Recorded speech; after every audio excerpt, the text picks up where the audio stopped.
¿Qué significa su santidad frente a nuestro pecado? Primero, recordarles nuestras reuniones: lunes en oración, jueves a las 7 y domingo 10 de la mañana. Como hoy es el primer domingo del mes, pues tenemos varios anuncios. El primero, pues hoy, por ser domingo, iniciar semana, tenemos nuestra lección 7 en nuestro devocional. ¿Lo han seguido, amados? ¿Han seguido el devocional en el WhatsApp? Devolvámonos, porfa. ¿Está cronometrizado o qué? ¿Está temporalizado?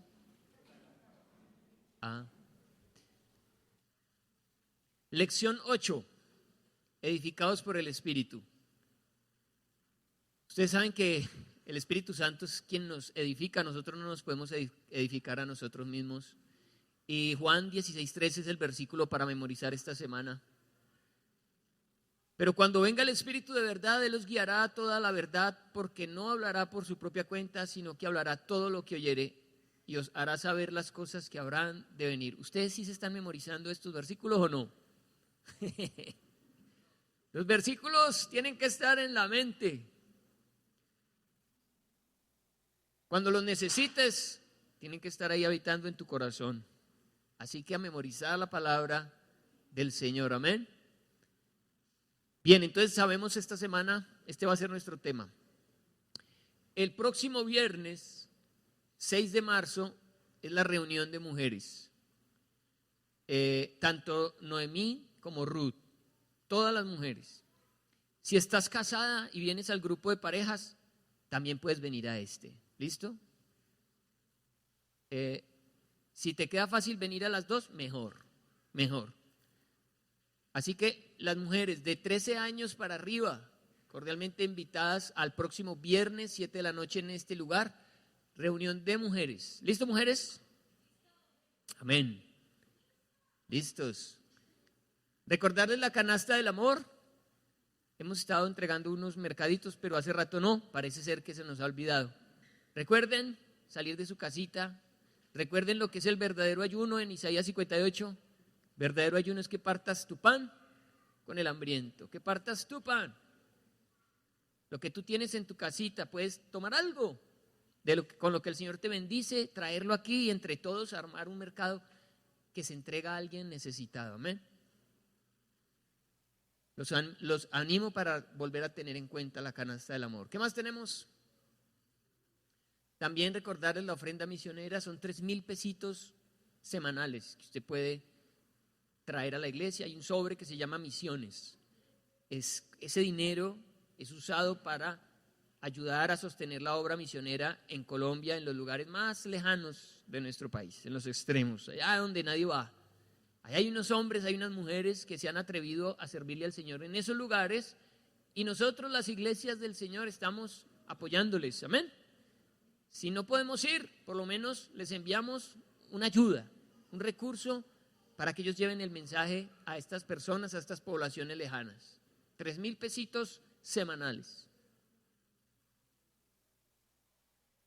Recordarles también que estamos reuniendo dinero para terminar de pagar la consola. Tenemos estos bonos de 10,000, 20,000 y 50,000 pesos para los que quieran seguir aportando. Y al finalizar hoy tenemos también empanadas. Y todo esto se suma para costear el valor de la consola. ¿Listos? Empanadas a 1,000. Ahorita porque de pronto están desayunados, pero ahorita que yo termine de predicar les va a dar hambre. Entonces ya saben, hay empanadas en la parte de abajo. ¿Listo? Y 20 de marzo, viernes 20 de marzo, el tercer viernes de este mes que inicia, tenemos nuestra tercera vigilia unida, que será en el barrio Milán, en la iglesia Escuela Bíblica, frente a Pizza Factory. Entonces usted puede ir más temprano, se come la pizza y pasa al frente. Y a las 10 de la noche, que hay como un break, puede volver a pasar a Pizza Factory, compra 2, una para usted y una para mí, y se devuelve. Todos entonces cordialmente invitados a esta vigilia unida Estamos buscando juntos como iglesia en la ciudad el rostro del Señor. Amén. Amén. ¿Qué más? Los niños pueden salir a sus salones.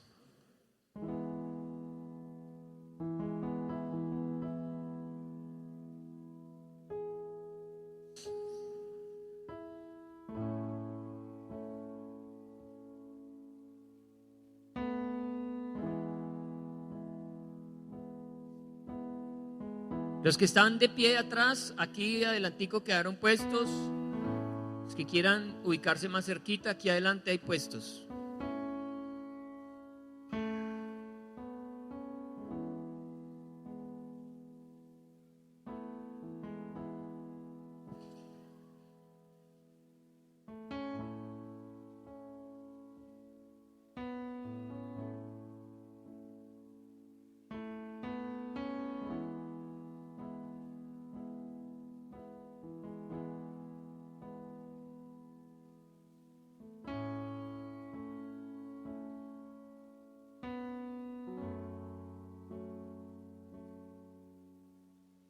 Oremos. Soberano Rey, Padre Santo, Padre, gracias por este día, gracias por tu presencia en este lugar, gracias por tu amor, gracias por tu consejo, gracias por estar salvando gente en este tiempo, gracias por estar tocando el corazón de Manizales, gracias por tu salvación que corre por las calles, que está entrando a las familias, a las casas, que está cambiando vidas, que está transformando hogares, matrimonios, está sanando gente, está liberando personas. Gracias por tu poder a favor de tu pueblo, gracias por tu misericordia con todos nosotros, gracias por hacer salir el sol sobre buenos y malos. Gracias por ser santo y aún así tener contacto con nosotros. Gracias. Haznos hoy, Señor, conscientes de nuestra bajeza y de nuestro pecado. Hoy el mundo se levanta para proclamar la grandeza del hombre, la capacidad del hombre, la inteligencia del hombre. Hoy se le dice a la gente cuán capaz es.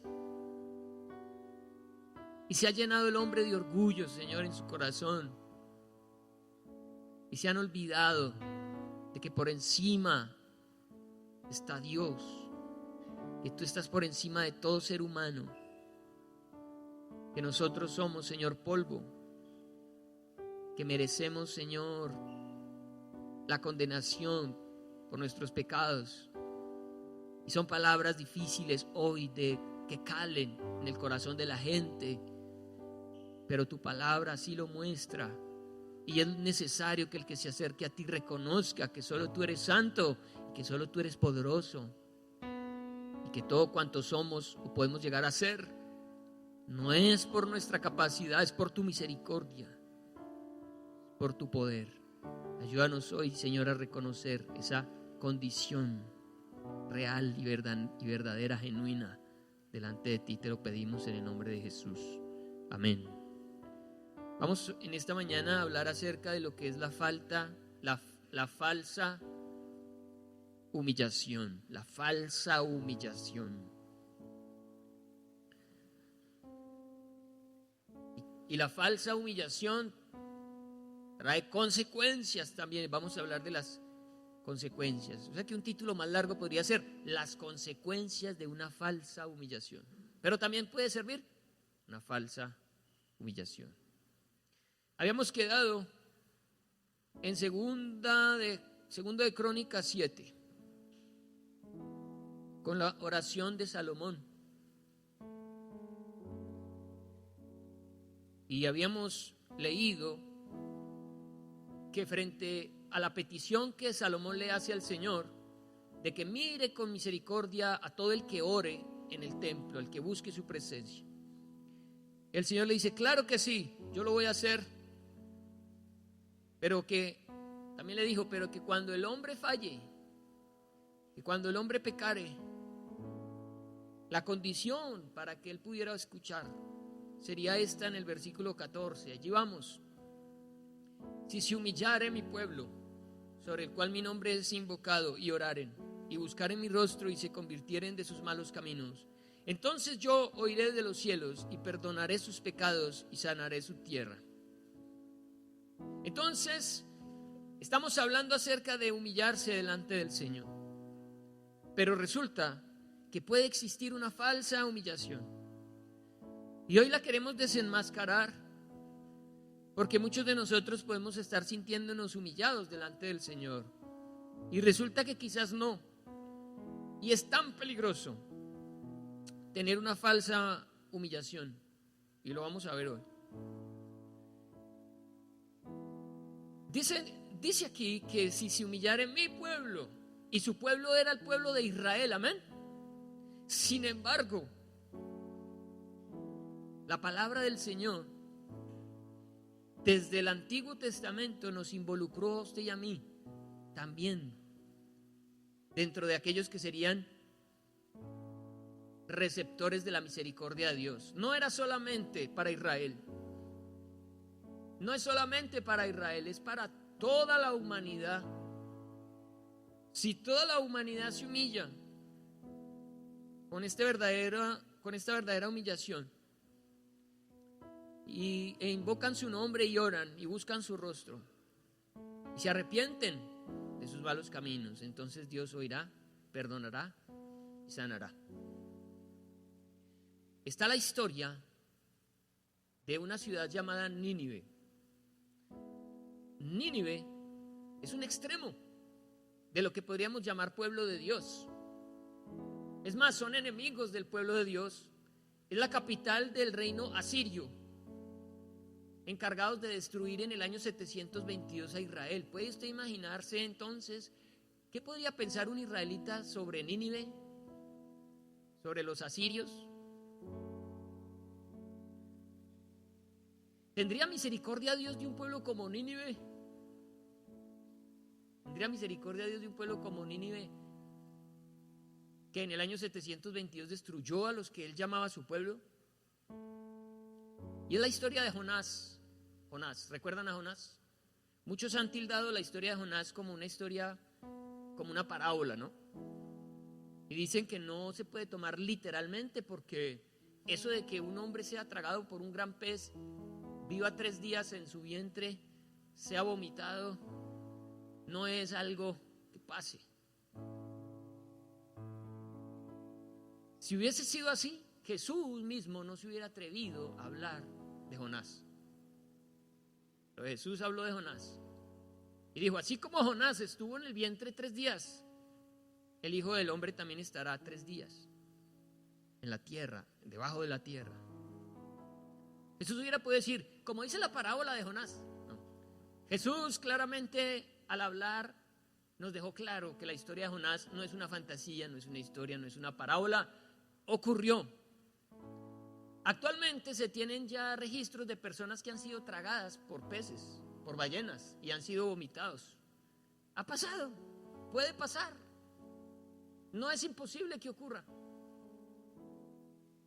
Pero no fue solamente lo extraordinario de la historia que a Jonás se le hubiera tragado un pez y lo hubiera vomitado, sino lo que ocurrió con la ciudad de Nínive. Y me sorprendió ver que el rey de Nínive hizo tal cual como dice aquí la palabra que debíamos hacer. Y no es un hombre que haga parte del pueblo de Dios. Era un hombre que adoraba a dioses falsos. Imagínense que el fundador de Nínive es Nimrod, el mismo que fundó Babilonia, y donde se heredó toda la religión babilónica que hasta el día de hoy ha engañado a la humanidad, y que Apocalipsis habla del juicio para la gran Babilonia. Nínive fue construida por Nimrod, el primer poderoso sobre la tierra que se opuso a Dios. El hombre que animó a la gente de Babel a construir esa torre para que fueran iguales a Dios. Si existió un hombre orgulloso y altivo, fue Nimrod. Por lo tanto, los cimientos espirituales de Nínive son en orgullo. ¿Pero qué pasó? Noten que exactamente como lo dice aquí la palabra, lo hizo el rey de Nínive. Se humilló, invocaron el nombre del Señor, oraron, buscaron su rostro, se arrepintieron y el Señor los perdonó. Acompáñeme al libro de Jonás, capítulo 3, capítulo 1. Primero leamos el segundo versículo del capítulo 1.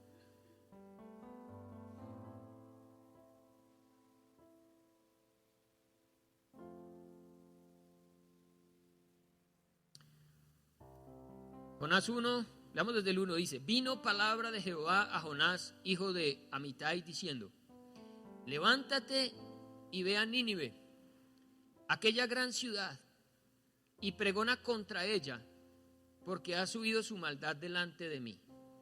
Dios decretó un juicio contra Nínive, porque la maldad había subido hasta el Señor. ¿Cómo sería la maldad?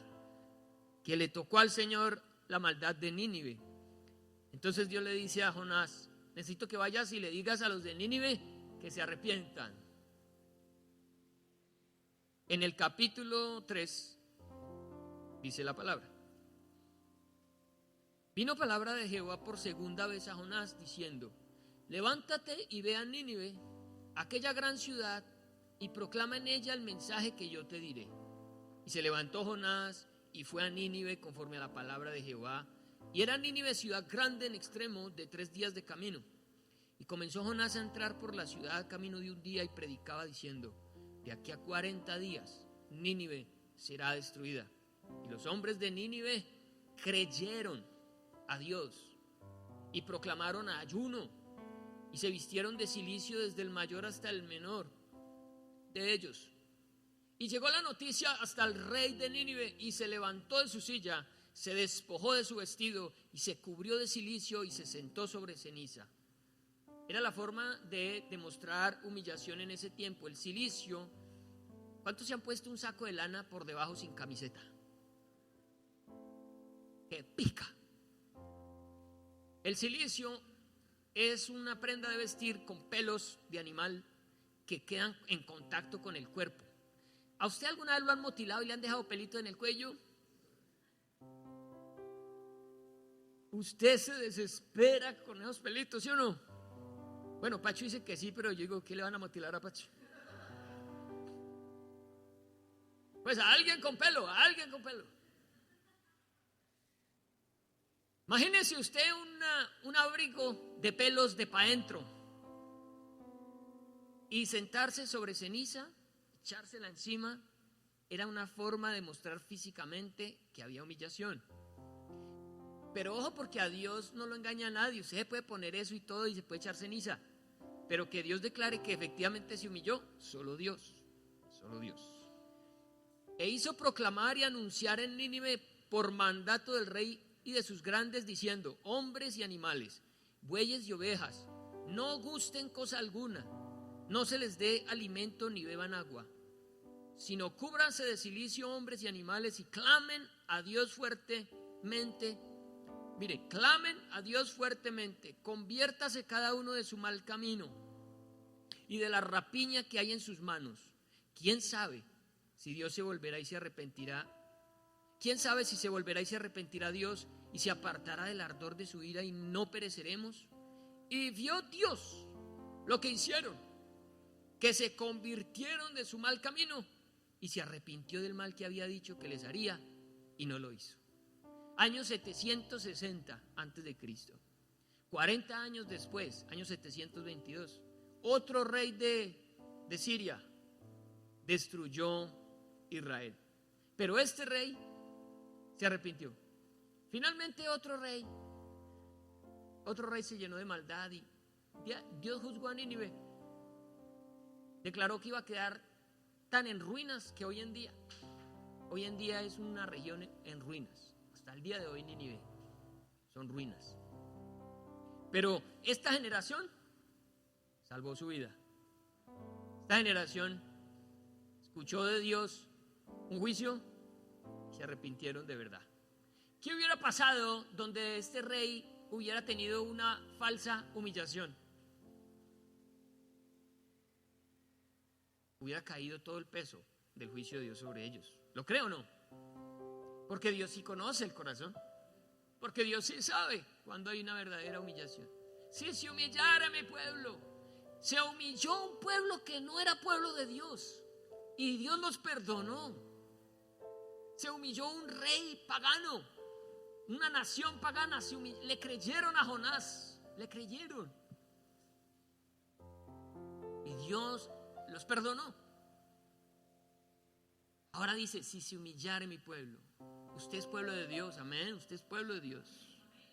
Si se humilla mi pueblo, sanaré su tierra. Sanaré su tierra. ¿A qué voy con esto? Esta era la introducción. Leamos la última parte del versículo 45 de Mateo 12, donde está el punto final, el punto seguido. Dice: así también acontecerá a esta mala generación. ¿Quiere saber usted qué le acontecerá a esa mala generación? ¿Y por qué el Señor lanzó ese juicio? Ese juicio se lanza a la generación que tenía una falsa humillación. Esto es lo que acontece a alguien cuando tiene una falsa humillación.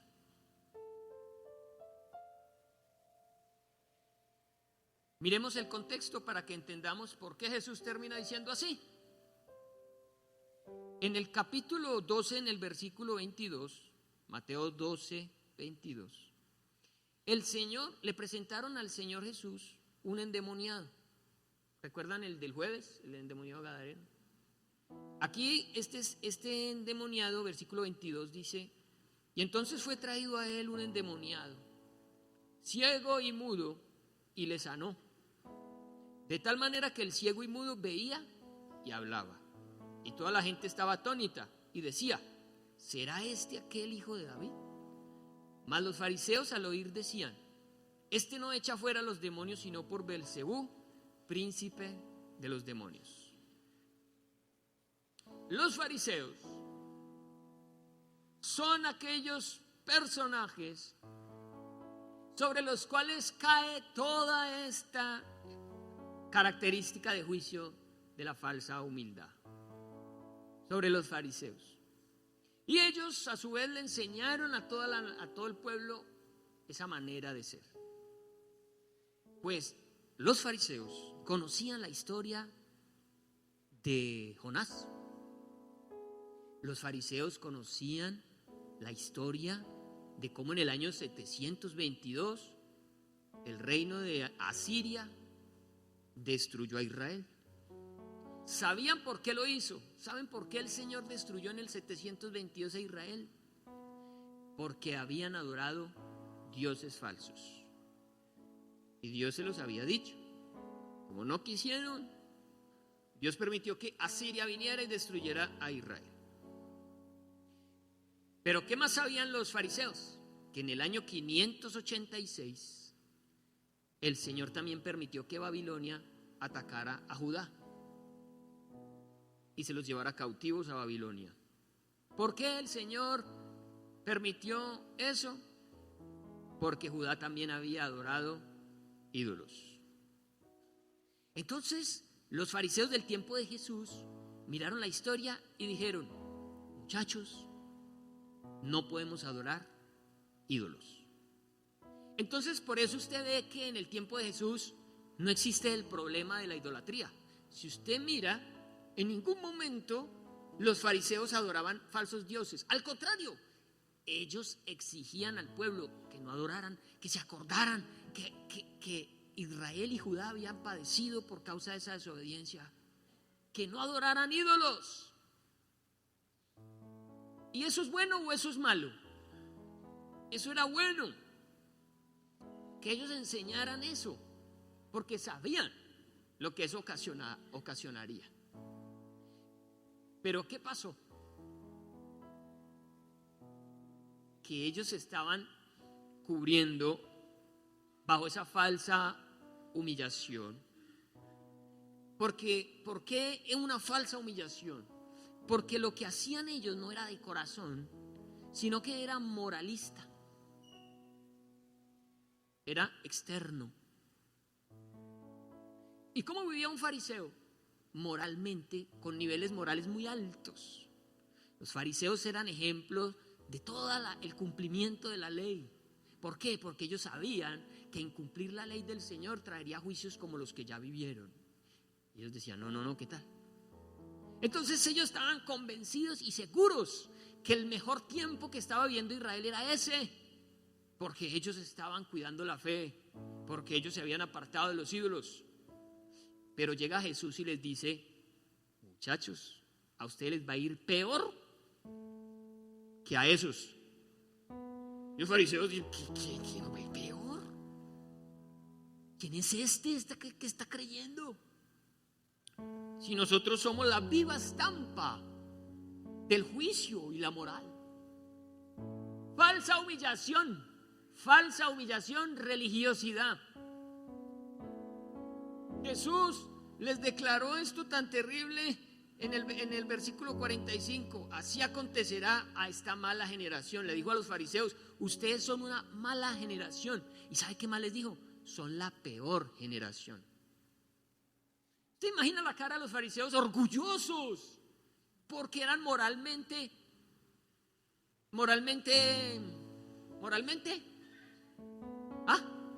intachables. Eran moralmente intachables. Y Jesús les dice, no, ustedes son peores que todos esos. ¿Sabe por qué Jesús lo decía? Porque hay que estar muy ciego para decirle al Hijo de Dios que Él echa los demonios por el príncipe de los demonios. Porque nunca reconocieron, porque se negaron a adorar a otros dioses, pero no fueron capaces de adorar al Dios verdadero. Pero ellos estaban como confiados, seguros, yo estoy haciendo bien. Qué duro encontrarse con esa gente que dice, yo no mato, yo no robo, yo no le hago mal a nadie. ¿Yo de qué me tengo que arrepentir? Yo soy bueno. El problema de la falsa humillación es que tienen como patrón a los hombres. Claro, si tú te comparas con otro hombre o con otra mujer, puedes decir, es que yo no soy tan malo. Entonces, esa humillación que hay dentro de tu ser te hace sentir que no eres tan mal como el otro. Falsa humillación termina siendo orgullo. Es eso, orgullo. Si tú te comparas, si tu medida es una persona, jamás habrá en ti humillación. Nunca.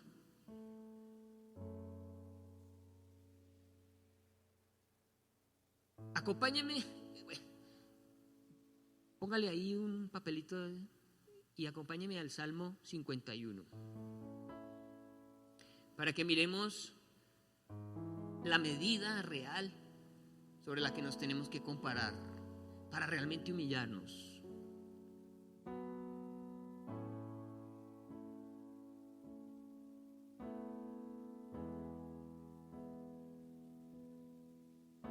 Salmo 51.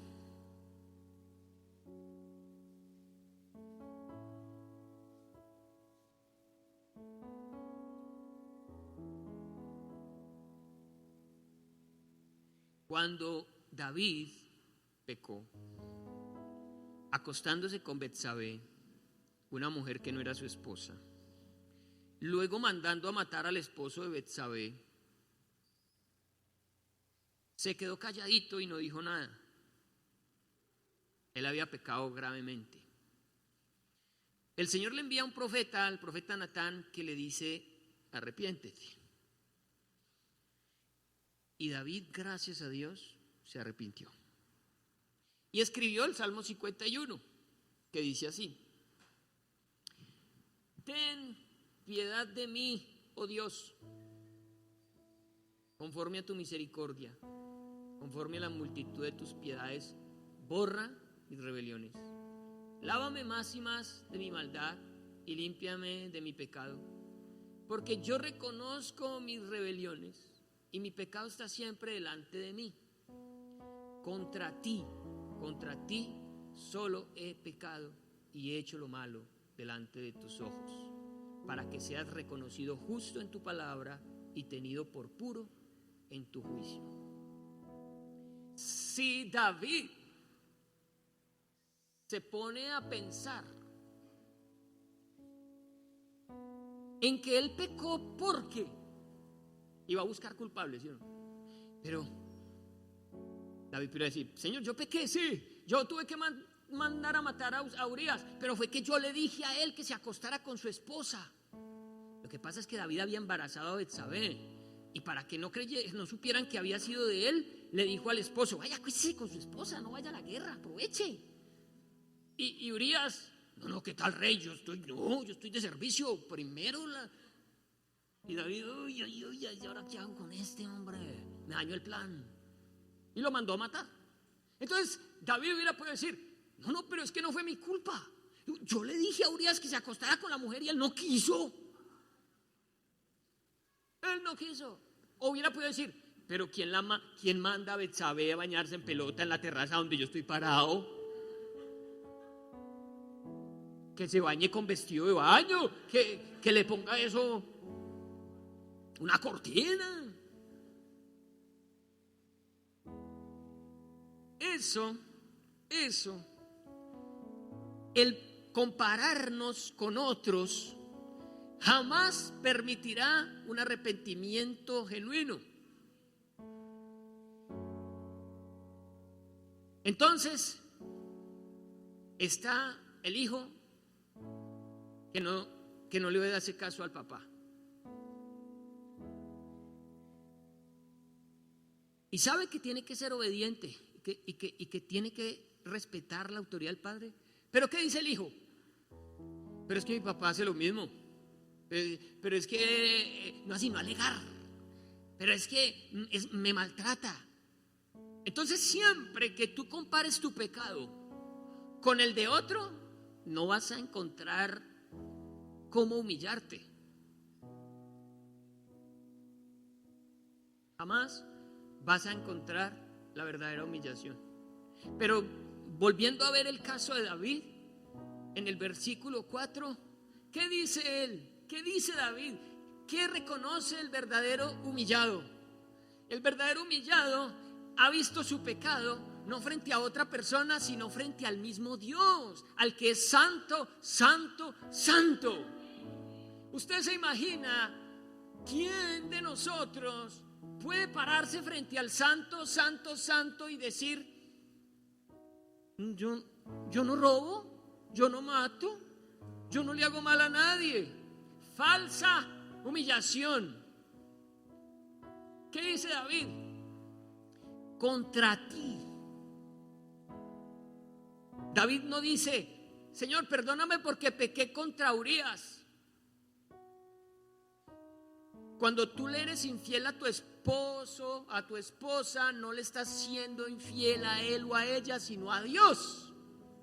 Porque muchas veces se es infiel al esposo o a la esposa porque es que se lo merece. Porque es que ¿para qué hizo esto? ¿Para qué hizo esto otro? ¿Sí o no?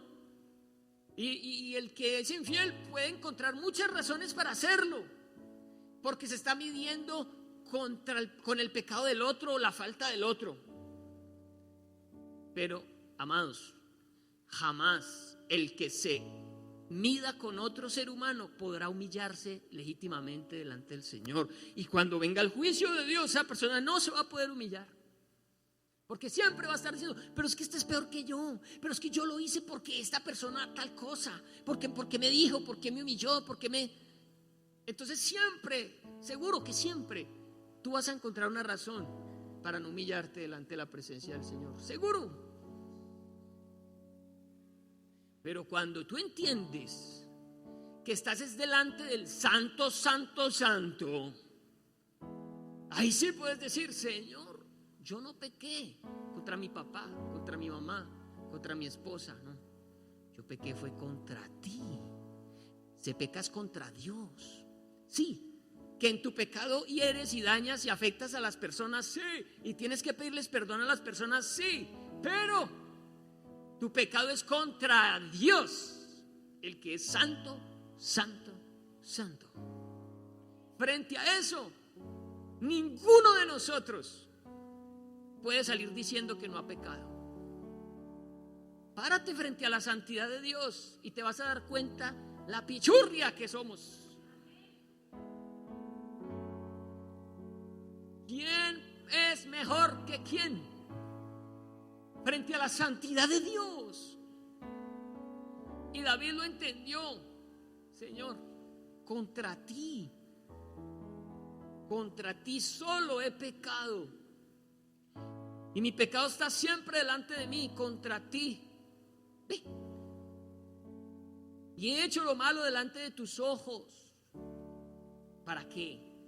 Para que Él sea reconocido como justo, no yo. Es para que Él siga siendo el santo que es. Porque el orgulloso le quita la santidad a Dios y se atreve a pensar que es mejor que Dios. Porque los fariseos hipócritas se atrevieron a pensar que Jesús echaba fuera demonios por el poder de Satanás. ¡Qué orgullo tan extremadamente grande de los que son morales, de la gente que vive moralmente bien! Yo no mato, yo no robo, ni le hago mal a nadie. Ojo, cuidado. No hay más orgullo que el que se esconde detrás de una persona moral,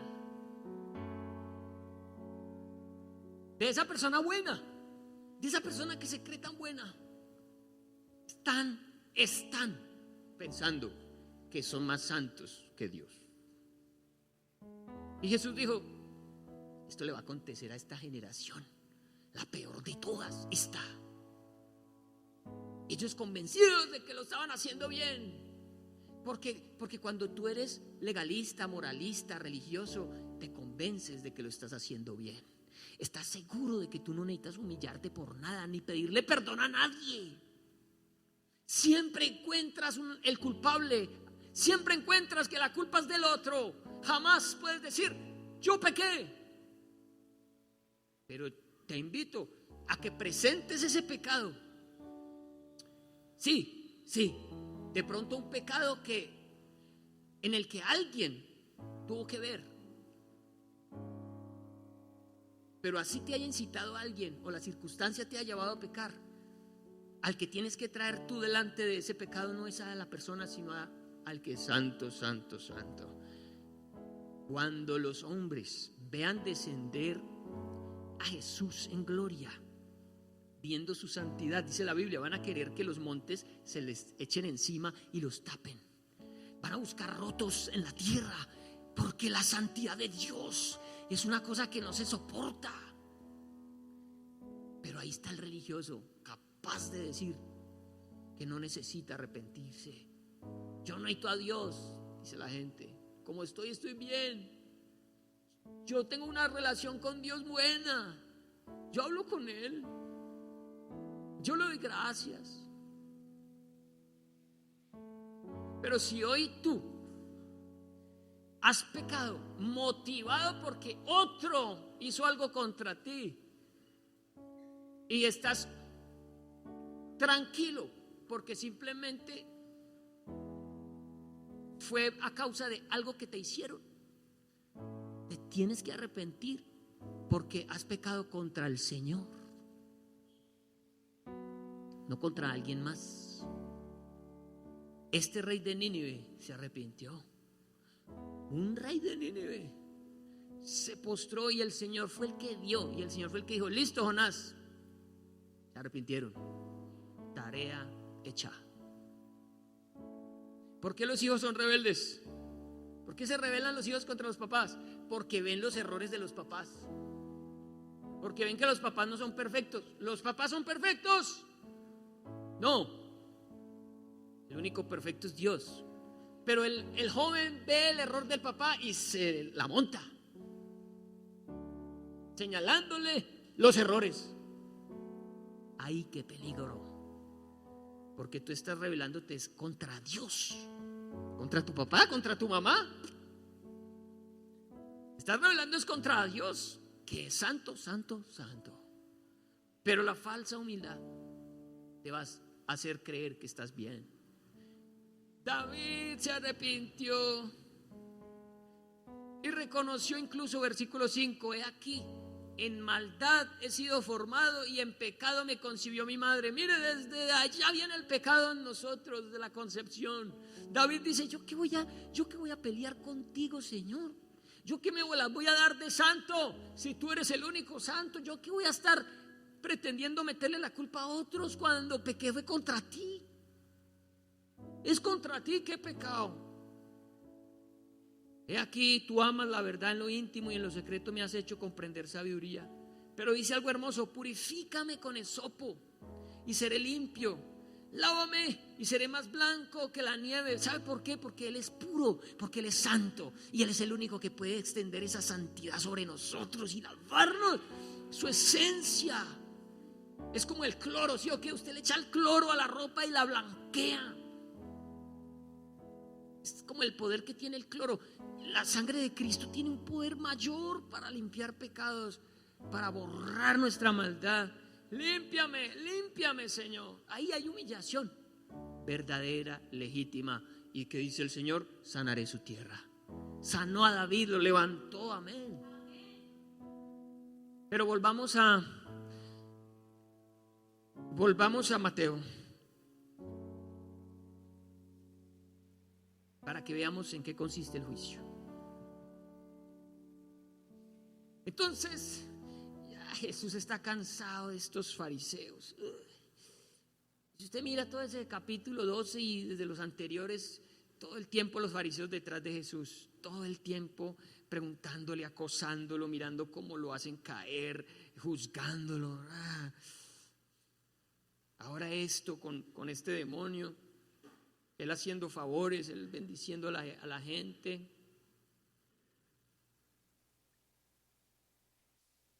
Les advierte y les dice, miren, digan de mí lo que quieran, pero resulta que yo eché ese demonio por el poder del Espíritu Santo y ustedes están blasfemando es contra el Espíritu Santo. De mí pueden decir lo que quieran, pero ese pecado contra el Espíritu Santo no les será perdonado. Estaba metido en la grande. Y entonces caemos al texto en donde el Señor les va a recordar a Nínive, versículo 38 del capítulo 12. Entonces respondieron algunos de los escribas y de los fariseos diciendo, Maestro, deseamos ver de ti señal. Él respondió y les dijo, la generación mala y adúltera demanda señal, pero señal no le será dada, sino la señal del profeta Jonás. Porque como estuvo Jonás en el vientre del gran pez 3 días y 3 noches, así estará el Hijo del Hombre en el corazón de la tierra 3 días y 3 noches. Los hombres de Nínive se levantarán en el juicio con esta generación y la condenarán, porque ellos se arrepintieron a la predicación de Jonás, y he aquí más que Jonás en este lugar. La reina del sur se levantará en el juicio con esta generación y la condenará, porque ella vino de los fines de la tierra para oír la sabiduría de Salomón, y aquí más que Salomón en este lugar. Y sigue leyendo. Cuando el espíritu inmundo sale del hombre, anda por lugares secos buscando reposo y no lo halla. Entonces dice, volveré a mi casa de donde salí, y cuando llega la halla desocupada, barrida y adornada. Entonces va y toma consigo otros 7 espíritus peores que él, y entrados moran allí, y el postrer estado de aquel hombre viene a ser peor que el primero.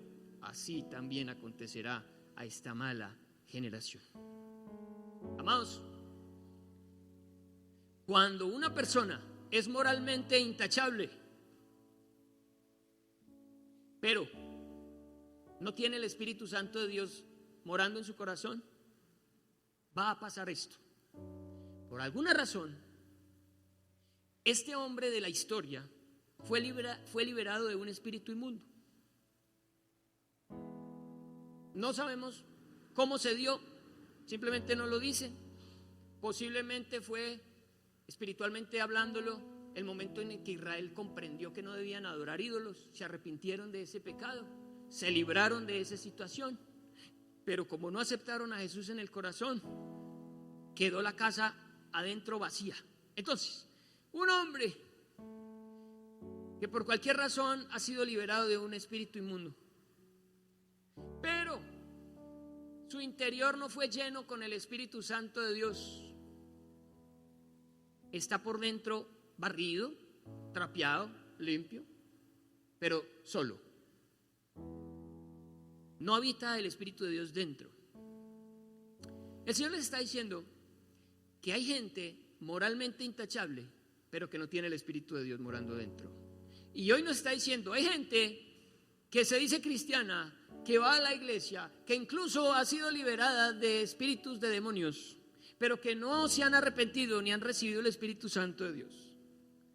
Iglesia, el peligro de la falsa humillación, el peligro de las máscaras, de ser un cristiano de pinta, pero no real, es que el postrer estado de esa persona va a ser peor que cuando llegó a la iglesia. Es que la humillación se requiere con urgencia, porque si tú te presentas delante de Dios, pero no eres capaz de reconocer tu pecado, dice el Señor que te espera algo peor de lo que te trajo a la iglesia. Viniste a la iglesia, conociste la palabra, te hablaron del Señor, tú dijiste qué bonito, qué lindo, yo quiero. Pero jamás abriste tu corazón al Espíritu Santo de Dios, ni te arrepentiste de corazón. Estuviste un tiempo en la iglesia aprendiendo solamente, pero en ti no habita el Espíritu Santo de Dios. Te espera un gran juicio de parte de Dios cuando ese espíritu que salió de ti vuelva con 7 peores y tu estado termina siendo peor que el primero. La falsa humillación es un gran riesgo. Qué peligro tan grande cuando nosotros no nos hemos humillado verdaderamente delante de Dios, cuando culpamos a otros de nuestros pecados, cuando no nos hacemos cargo de los propios. Mire, cuando el espíritu inmundo sale del hombre, no sabemos por qué razón, anda por lugares secos buscando reposo y no lo halla. Amados, los demonios solo hallan reposo al interior de las personas. Y como ellos salen porque por alguna razón salieron, van a volver a mirar cómo está el cuerpo de donde salieron. Van a volver a pasar. Y te pueden ver en la iglesia, y te pueden ver adorando, y te pueden ver muchas cosas. Pero si por dentro el Espíritu Santo de Dios no habita en ti, ellos lo van a ver, ellos lo van a notar. ¿Y sabe qué va a hacer? Se va a ir a buscar a 7 amiguitos de él peores que él. ¿Sabe por qué peores? Porque es que él quiere garantizar que la situación sea más crítica que al principio, para que no le toque volver a salir como la primera vez, porque él no quiere salir. Él va a buscar ayuda, va a buscar apoyo. Quedémonos aquí, que esta persona quede más hundida de como estaba, para que garanticemos nuestra estadía aquí.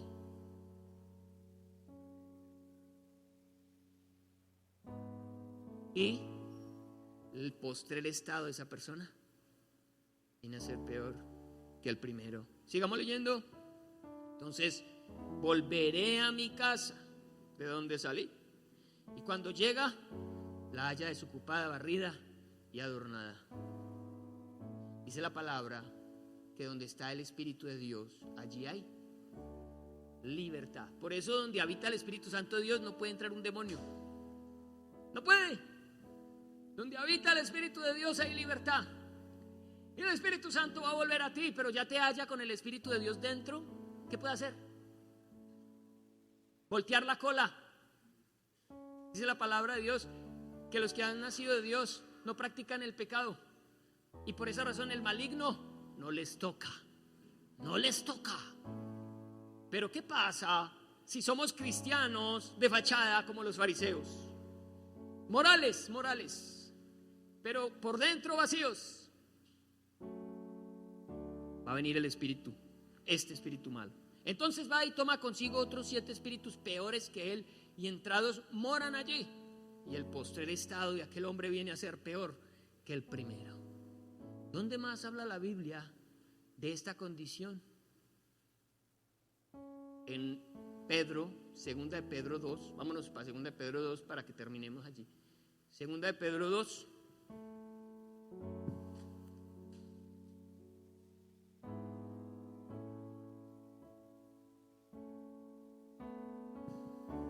Si usted mira en segunda de Pedro 2, 20, al finalizar el versículo 20,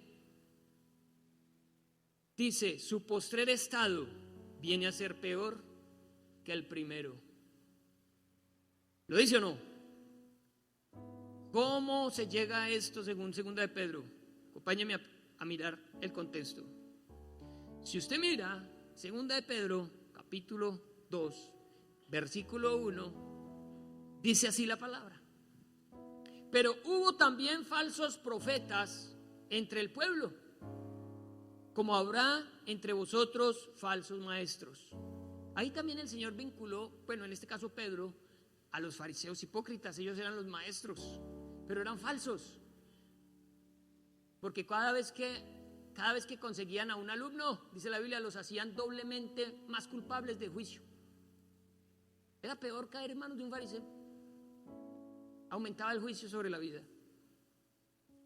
Que introducirán encubiertamente herejías destructoras, y aún negarán al Señor que los rescató, atrayendo sobre sí mismos destrucción repentina.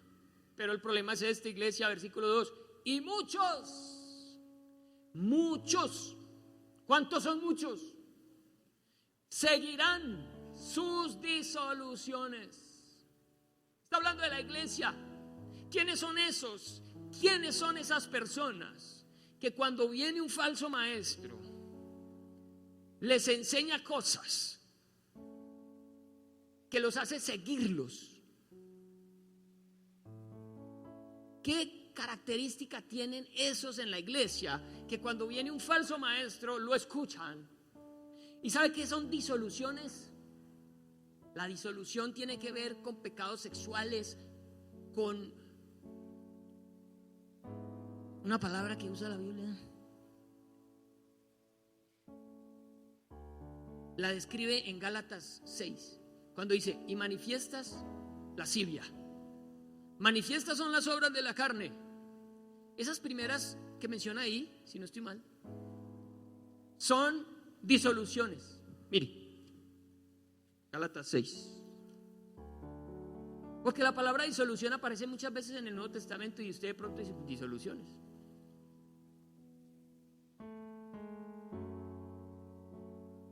Si usted lo ve desde el punto de vista de la química, pues tiene que ver con coger en agua y disolver agua, azúcar o sal.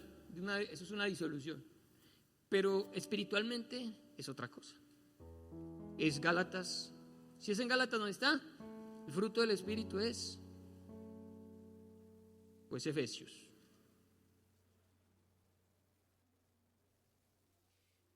Pero manifiestas, versículo 19, Gálatas 5, 19. Y manifiestas son las obras de la carne, que son adulterio, fornicación, inmundicia, lascivia. Esas son las disoluciones. Otra versión cambia lascivia por disolución. ¿Cómo es posible que la gente en la iglesia, moralmente hablando, se deje seducir por las disoluciones? Sí, es posible, porque no tienen el Espíritu Santo morando en sus corazones.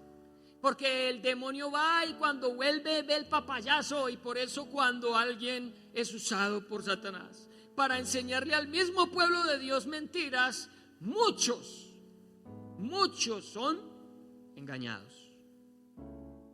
Y muchos seguirán sus disoluciones, su ejemplo, por causa de los cuales el camino de la verdad será blasfemado. Oye, dice que cristianos, y mire cómo viven, y mire lo que hacen, blasfemando del camino del Señor, lo mismo que los fariseos blasfemaron cuando Cristo echó fuera un demonio. Es grave lo que estamos hablando. Es grave no tener un corazón humillado, es grave no tener el Espíritu Santo de Dios habitando en el corazón, es grave ser un cristiano moralista. Un cristiano, un creyente con el Espíritu Santo de Dios vive moralmente, sí, amén, pero inspirado por el Espíritu de Dios. Pero el otro es una fachada. El otro está convencido, está engañado de que lo está haciendo bien, pero no reconoce su pecado. Siempre hay alguien a quien culpar. Miren, versículo 19. Les prometen libertad. Venga, ¿cómo así? El Señor nos hizo libres. Les prometen libertad y son ellos mismos esclavos de corrupción. Porque el que es vencido por alguno es hecho esclavo del que lo venció. Amados, ciertamente, si habiéndose ellos escapado de las contaminaciones del mundo, o sea, ciertamente el espíritu malo los dejó, ciertamente conocieron el evangelio y estuvieron en la iglesia y adoraron y cantaron, dice, sí, ciertamente, habiéndose ellos escapado de las contaminaciones del mundo por el conocimiento del Señor y Salvador Jesucristo, enredándose otra vez en ellas, son vencidos. Recuerden, el espíritu vuelve con 7 peores. Su postrer estado viene a ser peor que el primero. Porque mejor les hubiera sido no haber conocido el camino de la justicia, que después de haberlo conocido, volverse atrás del santo mandamiento que les fue dado. Pero les ha acontecido lo del verdadero proverbio: el perro vuelve a su vómito y la puerca lavada a revolcarse en el cieno. ¿Qué porcentaje de los que estamos aquí nos hemos humillado delante del Señor? Con la humillación verdadera, genuina. Le hemos confesado nuestros pecados. Nos hemos arrepentido sin culpar a otros. ¿Quiénes hemos pedido la llenura del Espíritu Santo de Dios? ¿O quiénes estamos viviendo falsamente un evangelio moralista? Tarde que temprano el pecado nos alcanza. El cristiano, el crispeto, el casi cristiano va en un Renault 4 y el pecado va en un Ferrari. El pecado le dice: arranque usted, le doy ventaja. Y arranca el cristiano crispeto en su Renault 4 y mira por el retrovisor y dice: todo va bien. Y en el camino comienza y se pasa un semáforo en rojo y se come un pare y dice: no pasó nada, todo va bien. Y sigue avanzando convencido de que va a llegar a alguna parte y no sabe que lo viene siguiendo el pecado en un Ferrari.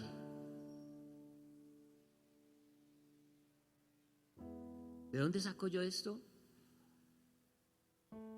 Del Salmo 40.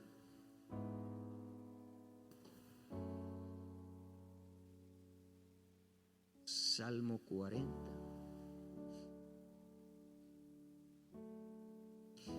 Versículo 12. Leámoslo desde el 11. Ya para que terminemos de verdad, ¿verdad?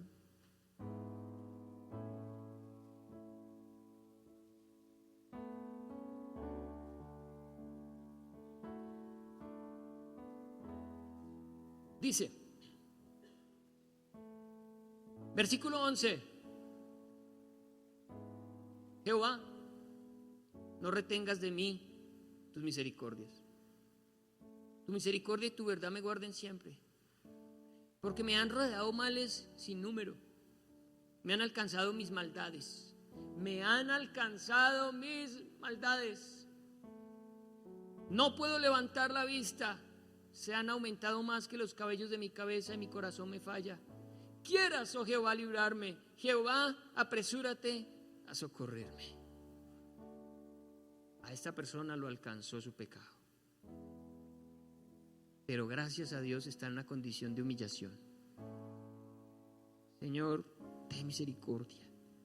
Lo que estoy viviendo hoy es el resultado de mi pecado pasado. ¿A quién puedo culpar? ¿A quién puedo culpar, Señor? ¿A mi padre que me maltrató? ¿A mi madre que no estuvo? ¿A no sé qué? No, contra ti solo he pecado y lo que hoy vivo es el resultado de mi pecado, Señor. Esto que hoy estoy padeciendo es a causa de que yo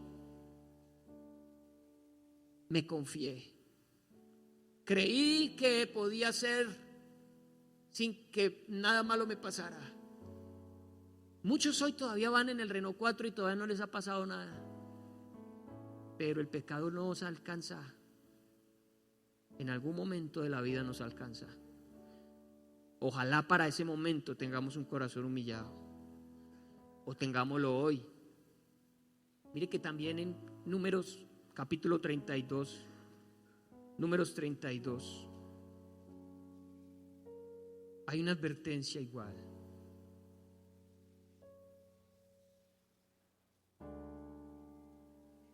Números 32, 23. Mas si así no lo hacéis, he aquí habréis pecado ante Jehová, y sabed que vuestro pecado os alcanzará. En algún momento, iglesia, el pecado nos va a alcanzar. Hay misericordia para el que se humilla. Si mi pueblo, sobre el cual mi nombre es invocado, se humillare y orare y buscare mi rostro. ¿Sí o no? ¿Hay esperanza? Amén. Hoy puedes ser un real y verdadero cristiano. Hoy puede habitar en ti el Espíritu Santo. Quizás hoy estás tranquilo porque no te ha alcanzado el pecado. No te confíes, por favor, no te confíes. El pecado siempre nos alcanza. Cuando menos lo esperemos, Él pasa su cuenta de cobro. Tú estás tranquilo porque te sientes moralmente bien, no porque estás haciendo las cosas bien.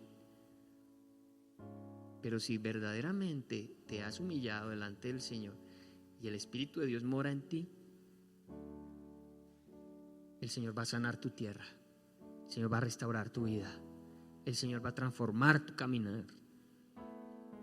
Y no tengas que ser como esa generación que ese juicio ya está sobre ellos, ya no hay nada que hacer. Cuando la iglesia se levante a juzgar a las naciones, nos va a tocar a nosotros, dice la Biblia que incluso nosotros juzgaremos a los ángeles. Calcule. Cuando sean levantadas esos juicios, se va a levantar esa generación que crucificó a Jesús. Dice que no va a haber mayor castigo que el que le toque a esa generación. Pero junto con ellos también todos los que no quisieron reconocer su pecado, no se quisieron humillar. Póngase de pie, por favor.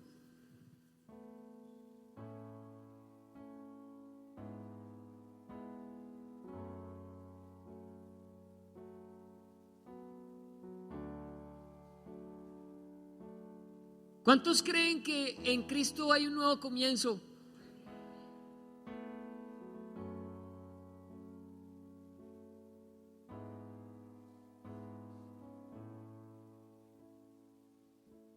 Yo no sé qué porcentaje de la iglesia en el mundo vive, como segunda de Pedro lo dice, cuando dice muchos se han dejado contaminar sin darse cuenta. Pero tú puedes hoy decirle al Señor: Señor, yo no quiero ser de esos. Yo hoy quiero reconocer mi pecado. Hoy quiero pedirte perdón. Hoy me quiero humillar. No voy a culpar a nadie más. Esa persona que te hizo tanto daño, déjala. Piensa en lo que tú hiciste. Porque la falta de perdón consiste en siempre ver el daño que me hizo el otro, pero jamás de mirar qué responsabilidad tenemos nosotros en ese daño. Hoy te toca a ti hacerte responsable de tu parte. Y le has dicho: Señor, y me abusó y me golpeó y me humilló y Señora, justicia, y bueno, amén. Pero ahora te toca a ti, Señor. ¿Y yo qué? Yo me he justificado por el pecado del otro, pero me toca reconocer delante de ti el mío. El otro no es más pecador que yo. Somos iguales de pecadores. Así humanamente el otro haya hecho más que tú, para Dios, tú eres tan pecador como el otro. Hoy tienes que decirle: perdóname. ¿Qué hiciste tú que estuvo mal? Perdóname. Cierra tus ojos.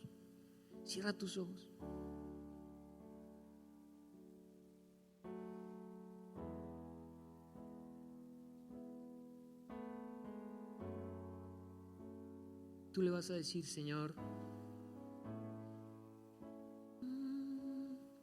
tú eres santo,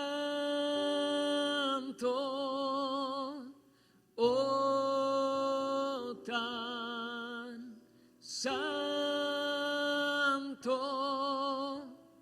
tú eres santo, mi Señor. Decláralo una vez más. Tú eres santo,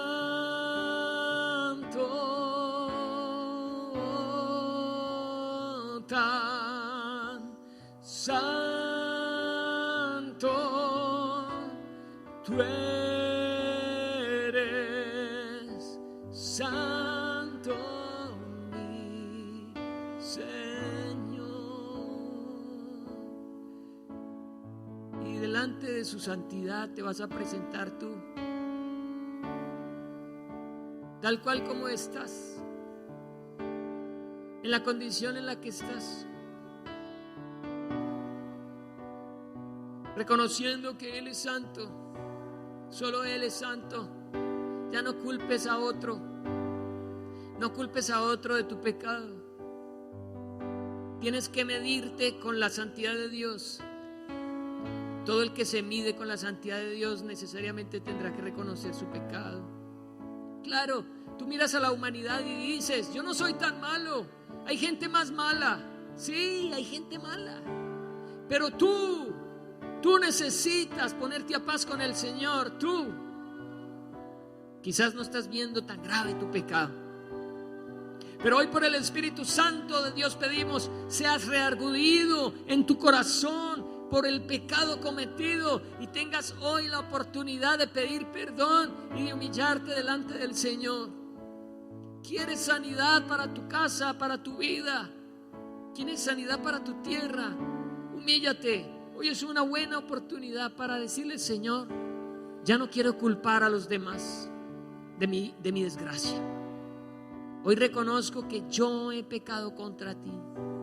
Recuerden la historia del hijo pródigo, que después de malgastar todo su dinero y sus recursos, dice: me levantaré e iré a casa de mi padre y le diré: Padre, he pecado contra el cielo y contra ti, ya no merezco ser llamado tu hijo, hazme como uno de tus obreros.